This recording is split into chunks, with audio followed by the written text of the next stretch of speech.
Hello viewers, আসসালামু আলাইকুম। লিমাস daily ব্লগে আপনাদেরকে স্বাগত জানিয়ে আজকের ভিডিওটি শুরু করছি। তো আজকের ভিডিওতে থাকছে কিন্তু কাঁচা আমের চাটনি আচার। আজ আমি কাঁচা আমের চাটনি আচার তৈরি করব। তার জন্য 1 কেজি আম নিয়েছি। তো প্রথমে আমটাকে আমি ছিলে নিব। ছিলে আমি এখন টুকরা টুকরা করে কেটে নিব। যে কিউব কিউব করে আমগুলো আমি কিন্তু সবগুলা ছিলে এই যে কেটে নিয়েছি। তারপরে এই আমগুলা আমি এখন সেদ্ধ করে নিব। তার জন্য চুলাতে একটা প্যান বসিয়ে দিয়েছি। আর এখানে কিন্তু আমি কোনো প্রকার পানি দিব না। তো আমটাকে আমি কিন্তু ধুয়ে একটু পানি ঝরিয়ে নিয়েছি আর 2-3 চামচের মতো ভিনেগার দিয়ে দিয়েছি। তো আমি অল্প আছে ঢাকনা দিয়ে ঢেকে আমি কিন্তু আমটা সেদ্ধ করে নিব। আর আমটাতে কিন্তু আমি কোনো পানি ব্যবহার করব না, এতে করে আমার আমটা অনেক দিন পর্যন্ত আচারটা ভালো থাকবে।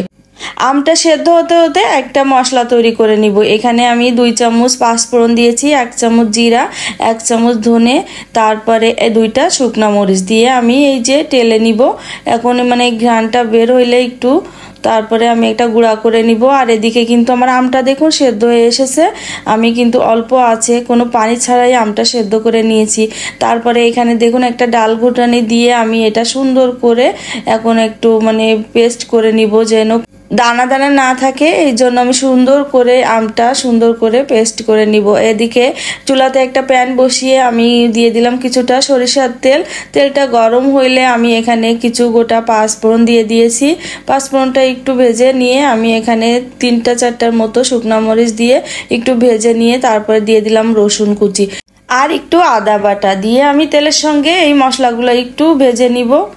তারপরে স্বাদ মতো লবণ দিয়েছি, সামান্য একটু হলুদের গুঁড়া আর 1 চামচ মরিচের গুঁড়া দিয়ে আরও একটু আমি মশলাটা কষিয়ে নিব।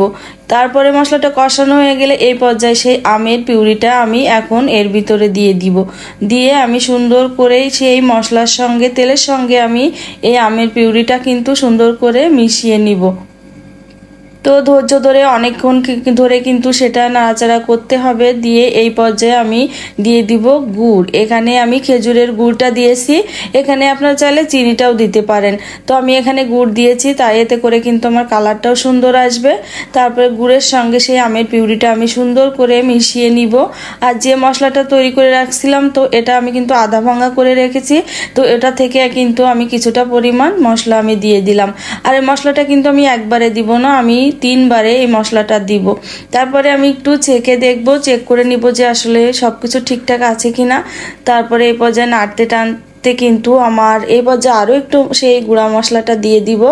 তারপরে নাড়তে নাড়তে যখন গা থেকে ছেড়ে আসবে আমি বাকি মশলাটাও কিন্তু দিয়ে দিলাম। তো আমি মশলাটা কিন্তু 3 বারে দিয়েছি। আর এই পর্যায়ে দেখুন আমার এই যে প্যান থেকে কিন্তু এই যে আচারটা কিন্তু একদম ছেড়ে ছেড়ে আসছে। আর এটা কিন্তু ঠান্ডা হইলে কিন্তু আরও একটু শক্ত হয়ে যাবে, এজন্য একটু নরম থাকতে নামাতে হবে। তো এই পর্যায়ে আরও একটু নাড়াচাড়া করে আমি চুলাটা বন্ধ করে দিয়েছি। আর এখন কিন্তু একটু নরম আছে, আর ঠান্ডা হলে কিন্তু আরও শক্ত হয়ে যাবে। এই পর্যায়ে দেখুন আমি কিছুক্ষণ পর আমি ঠান্ডা করে আমার আচারের অবস্থাটা দেখুন কেমন হয়েছে। তারপরে এখানে একটা বাটিতে উঠিয়ে নিলাম। আর এই আচারটা কিন্তু শুধু শুধু খেতেই অনেক ভালো লাগে, যে যেহেতু এটা চাটনি আচার, চাটনির মতো করে কিন্তু শুধু খেতেই ভালো লাগবে। তো এতটাই মজা হয়েছে যে আচারটা আপনারা কিন্তু অবশ্যই বাড়িতে তৈরি করবেন। আর কেমন হয়েছে আমাকে কিন্তু কমেন্টে জানাতে ভুলবেন না। তারপরে ঠান্ডা হইলে একটা বয়াম ভরে আমি রেখে দিব।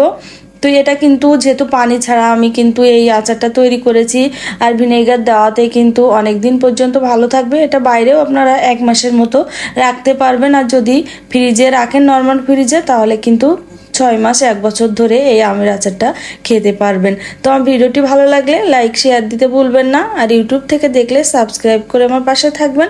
দেখা হবে নেক্সট ভিডিওতে। আজকের মতো এখানেই বিদায় নিচ্ছি। আল্লাহ হাফেজ, আসসালামু আলাইকুম।